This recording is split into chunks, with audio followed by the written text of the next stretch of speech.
How can you buy a second property without incurring ABSD? And no, we're not teaching you how to evade taxes. There are some fair legal means you can avoid paying the hefty tax.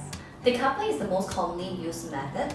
It's a process where you transfer the share of your property to your spouse or the other way around. With that, your spouse's name and yours is now free up to buy a second property without incurring ABSD.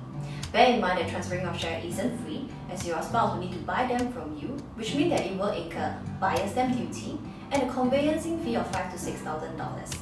Also, if you have used CPF money, you will now need to return the CPF amount back into your CPF account.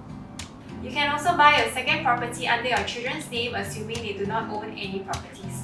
If they are under 21 years old, you would have to buy under trust, in which that they are the beneficiary and the property will only be transferred to their names when they turn 21 years old. Do know that under trust, you would have to pay fully in cash.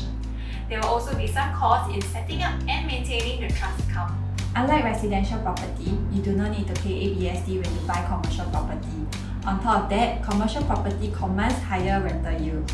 However, you need to note that commercial property also has its own risks. They cost more than residential property and hence more cash outlay, and you also need to pay a 7% GST charge, and this has to be in cash as well. Thinking of getting a second property but not sure where to get started? Speak to us.